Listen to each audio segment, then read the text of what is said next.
You're listening to Succeed, Just Let Go, a podcast that'll change how you think and change your life. I'm Willie Horton and I'm a psychologist, been helping people change their lives since 1996. Broadcasting from the French Alps, and delighted to have you along. Let's take this week's step in the right direction. I've just been looking back over some of our podcast episodes and realised that, like in many of the conversations I have with my clients, I've been accentuating, I was going to say the negative, how the normal mind works. And indeed, how the normal mind works is pretty negative. As you will have gathered from last week's episode, where we talked about how using our normal mind, granted on automatic pilot, but nevertheless using our automatic mind, we create a version of reality that really bears no resemblance to what is actually going on. For the simple reason, for starters, we use our own emotional state and the thoughts that we learned during our childhood to filter what is actually going on and as I say, and as we said last week, create our own version of reality. Now obviously, straight off, your version of reality is not the same as mine. It couldn't be. First of all, I'm sitting here in the Alps, freezing various parts of my anatomy off, albeit we have a log fire, but it's very, very cold outside. But you're sitting or driving or listening, wherever you're listening, you have your own set of circumstances. We all have our own set of circumstances. And yet, in the moment in which we find ourselves, there is something going on that approximates to real reality.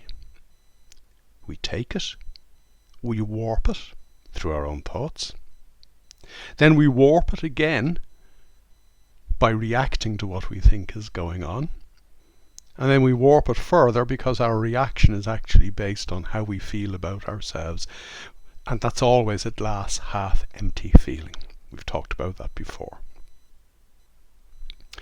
The key thing that we learned from last week's episode is that you create your own version of reality.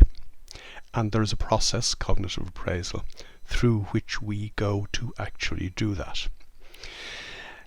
In the normal course of everyday life, because 96% of people haven't a clue what they want out of life, and almost 100% of people are only 1% present.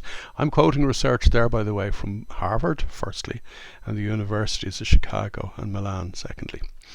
On the basis of the evidence before our very eyes, people are creating lives for themselves that they actually don't want. This is why, for example, and these are surveys rather than research, but surveys show that 3/4 of people don't like the job they're doing. Many people don't like the lives that they have. An awful lot of people don't like themselves. And yet, all this is down to the thoughts that are automatically rattling through your head every day, which, when you do nothing about it, create this ongoing, it's almost like an ongoing nightmare. And, you might say to yourself, well, hold on, that's an overstatement. You should see some of the emails I get from people who are not clients, people who come to me through Facebook or the Facebook group, for example, or people who respond to what I'm saying in this podcast here. Most people are living a recurring nightmare, and it's a recurring nightmare of their own creation. So here's a question for you, and it's kind of an obvious question that I'm about to pose, but it is a question that you need to reflect upon. If our lives are created by ourselves using this process of cognitive appraisal, why could we not create lives that we actually want? Why could we not create a reality that we'd love to have, seeing as how we actually create our own reality? Now, the answer is there is no good reason why we cannot create the life that we would love to live. If you refer back to last week's episode, and if you haven't heard it, by the way, I would highly recommend that you do listen to it. But if you recollect last week's episode, you will find that the creative process, the creative act that we go through moment to moment, day to day, is driven automatically in a way that mitigates against us having a ball. Because we're not designed to have a ball, we're designed to survive. We're not designed to have fun, we're designed to make it through the day. We're not designed to achieve our grander goals, or as somebody said to me in an email a few days ago, why are you talking about self-actualization when I can't put bread on the table? We're designed to put the bread on the table, and that's all. And yet, think about it like this. In 1932, the psychologist Bartlett said that we perceive what we expect to perceive, and by definition therefore achieve what we expect to achieve. If we changed our own expectations, everything else would change. Now the big stumbling block that most people trip over, and again I refer back to all the emails and comments that I get on Facebook, for example. The big stumbling block that most people trip themselves up with, and they're tripping themselves up, it's not a real stumbling block, is that they think they have to go back and figure out why they have these low expectations of themselves. They think they need to go back to the source, so to speak, of the psychological snapshots that they took for themselves when they were 2, 3, 4, 5, 6 years old, all the way up to 12. The formative ones, the key ones, are taken in the 3rd year of our lives. And most people think that they have to go back and figure out, why am I the way I am? Who did what to me? Who made me feel this way about myself? They think that they have to go back and know so that they can undo it. They think that they need to be able to figure out the root cause of why they think that they're shy, or that they're ugly, or that they're stupid, or this, that, or the other. You don't have to go back to the root cause. You have to come to the here and now. You have to come to the reality of what is going on today. Because the stuff that happened decades ago when you were young and impressionable has nothing to do with the reality of the here and now, has nothing to do with your life in the here and now, should you so choose. Now, there's an important word I've used: choose. Moment to moment, day to day, we are making choices. I choose to be present. I choose to know what's going on.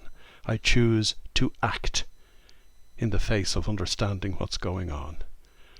I choose to do the right thing and do it to the best of my ability. All those choices that I've just mentioned are abnormal choices. They are unusual choices. 99% of people can't make those choices for the simple reason that if you don't turn up to the here and now, you don't know what's going on. You think you know what's going on, you react to what is going on, and so the wheel keeps turning on that loop that we've talked about many times at this stage. The choices that we make day to day are, until we do something about it, made for us automatically by our autopilot. Made for us automatically in the same way that we've always made those choices. And then, people say to me, oh, why can I not change? Why is my life not different? Why can I not achieve the goals that I want to achieve? And the answer is very simple, because you keep doing the same thing, and you can't keep doing the same thing and expect a different result. You have to do something different.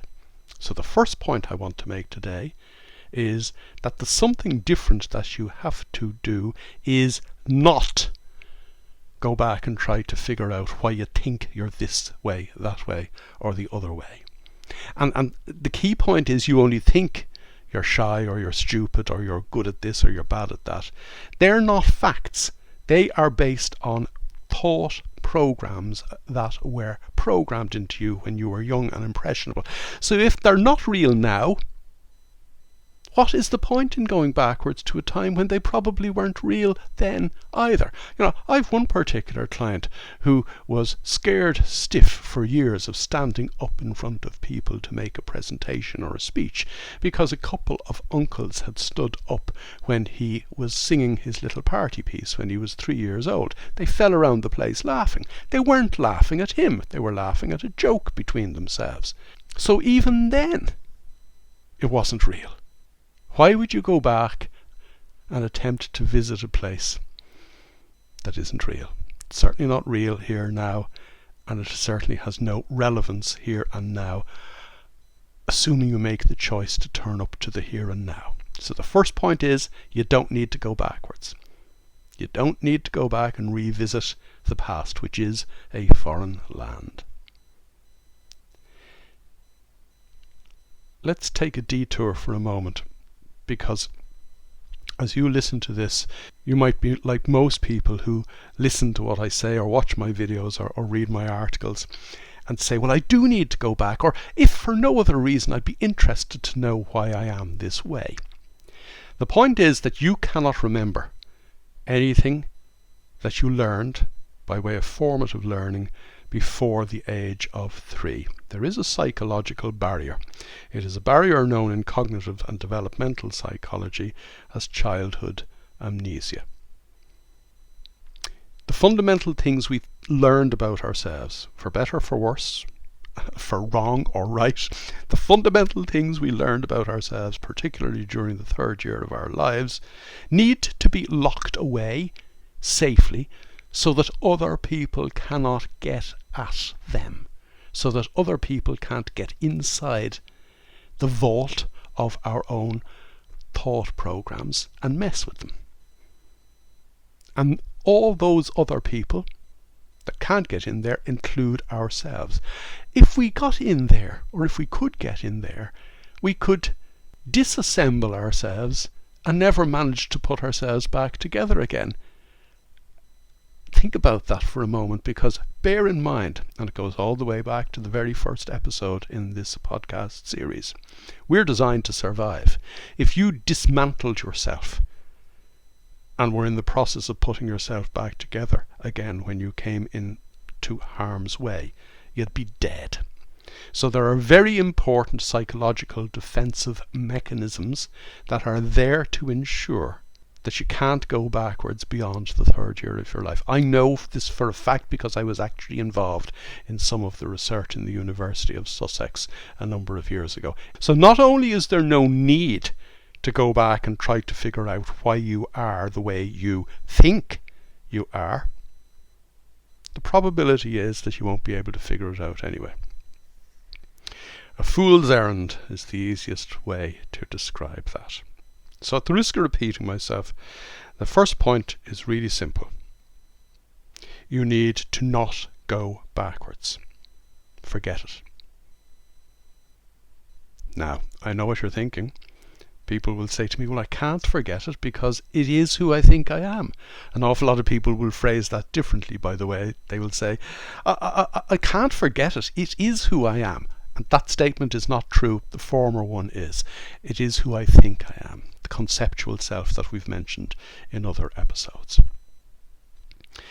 You can't forget it in the way in which the normal mind will assimilate what I just said. In other words, oh, forget it. You can't forget it in that way. You have to develop your ability to stop paying attention to those thoughts. The thoughts, like the poor, will always be with us. It's your own baggage and you're stuck with it. The question you have to ask yourself is, do you want to keep dragging it around with you, or do you want to leave it in a locker somewhere? Do you want to leave it in the corner, sitting by itself, in the bold corner, on the bold step, where it deserves to be? The choice you have to make now is to decide whether you want to continue to wallow in that baggage, to be weighed down by that baggage, to be distanced from the reality of the here and now by that baggage, to be constantly disappointed in yourself as a result of being weighed down by that baggage, or do you want to drop the baggage? The baggage is very easily dropped. Oh, so simply dropped. We drop the baggage by starving it of attention. It's awfully simple. We starve our baggage of the attention that it needs to rule our lives. We deprive it of the oxygen it needs to give itself some form of weird and wonderful life that impinges on our lives. We starve our baggage by paying attention to the reality of the here and now.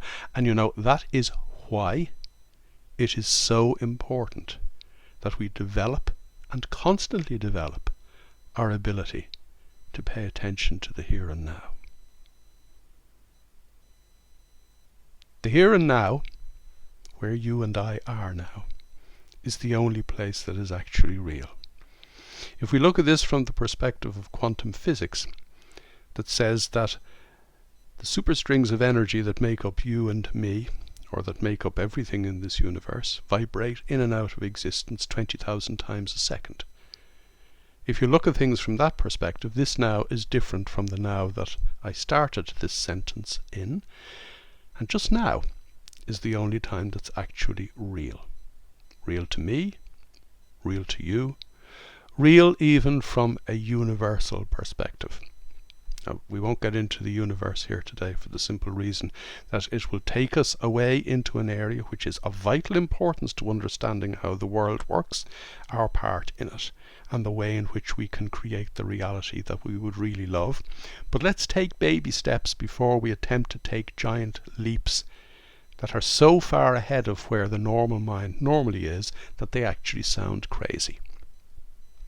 Indeed, an awful lot of electrical engineers and chemists and all kinds of scientists, clients of mine, are in awe, jaws dropping to the floor when we actually get in to the whole area of quantum physics and how the world really works. But as I said, let's take this in baby steps. We're talking about baby steps in this episode. The first baby step is you don't go backwards. So that baby step is a not. But let's talk about it in the positive sense. The key baby step you need to take is develop your ability to pay attention to the here and now, therein starving your baggage of the oxygen it needs to rule and ruin your life. This is done awfully simply. You'll have heard me talk about this already. We've talked meditation and mindfulness. Meditation is a tool that is used in the practice of mindfulness, and the practice of mindfulness is practiced, so to speak, to enable you to be mindful during the course of the day. Meditation is the one and only scientifically validated way we have at this point, at the end of the second decade of the 21st century, the only scientifically validated way you and I have of turning up to the here and now and developing our ability to do so again and again and again, moment to moment to moment. It is the only scientifically validated way you and I have of turning on what cognitive psychology calls our attentional spotlight. In other words, actually paying attention to the here and now. It is the only scientifically validated way that you and I have of disengaging the autopilot which is running on the baggage that you are carrying around with you. Meditation is the only scientific way that you and I have, proven way, to turn up to your own life in the here and now. When you turn up to the here and now, everything changes. Absolutely everything. The first thing that changes is that you know what's going on. You actually know what's going on, instead of filtering what's going on through outdated, looped thought programs. You've dropped your baggage. You're suddenly free to actually understand what's going on. But that, my friends, is only the beginning. Because the key step in turning up to the here and now is that not only do you know what's going on, you know what you have to do in the here and now to move you in the direction you would like your life to go. And you can do it free of your own baggage. I was going to use one of my favourite words, but let's not run before we can walk.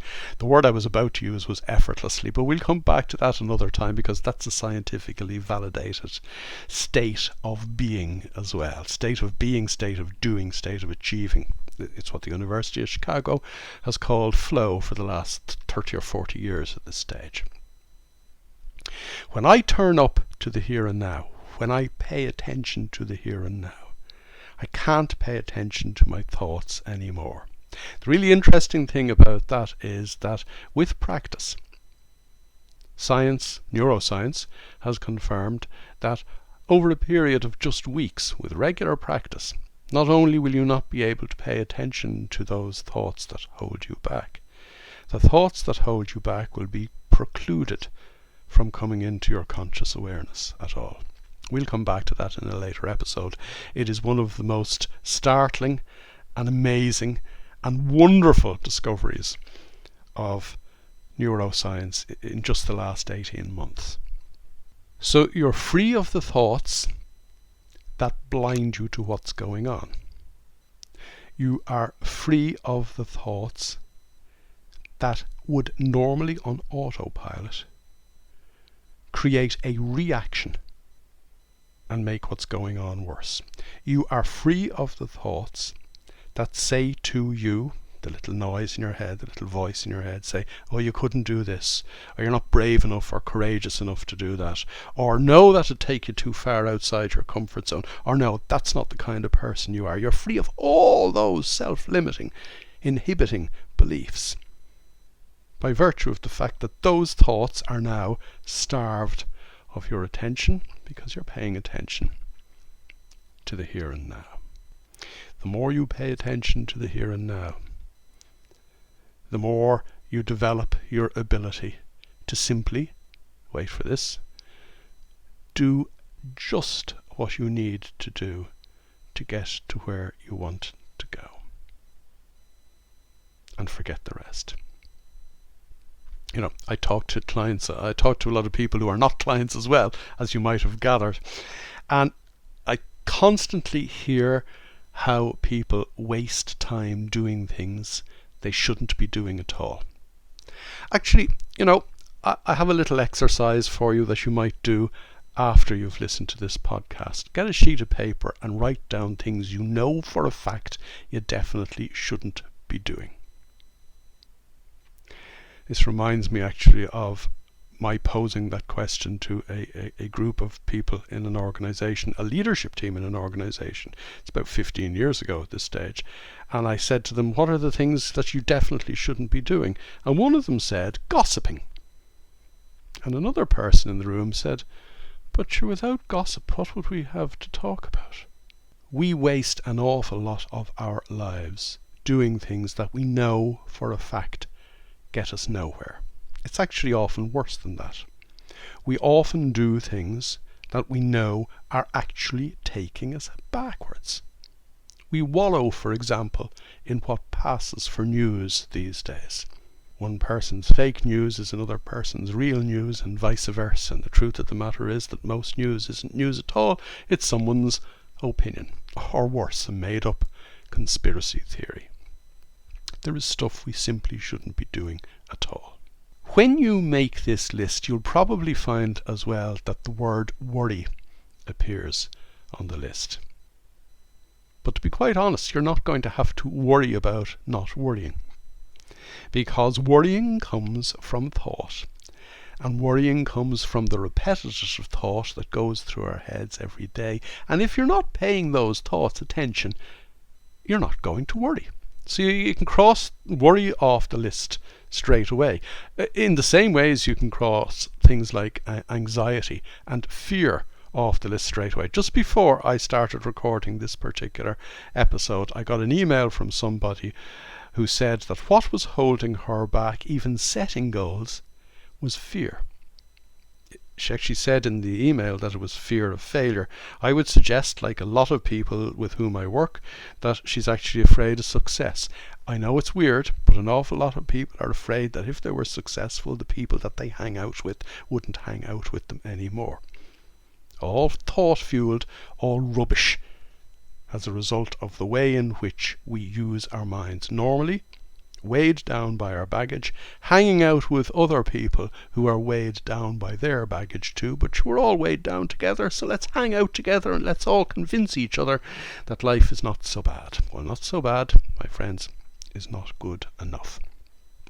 What you need to do is develop your ability to turn up to the here and now. So, there are a couple of key things, key takeaways, other than the exercise. There are a couple of key takeaways from this episode. Number one, you don't need to try to figure out what has you the way you think you are. Number two, you need to ensure that you develop your ability to pay attention to the here and now. Everything flows from that. Because the more and more you pay attention to the here and now, the more the things on the list that I've asked you to put together, they'll simply go away. Because the more you pay attention to the here and now, as I said earlier on, it's a phrase I use very often, it is a phrase I will use again and again and again as we go through these podcast episodes. The more you turn up to the here and now, the more you know just what you need to do. And the more you actually do just what you need to do to the best of your ability to move your life in the direction that you would love it to go.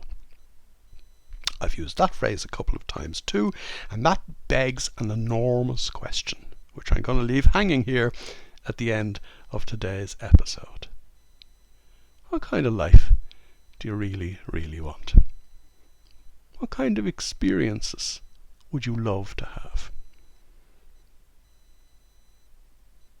What kind of nows would you love to live? Or as I ask my clients, what perfect moments would you like to experience in your life?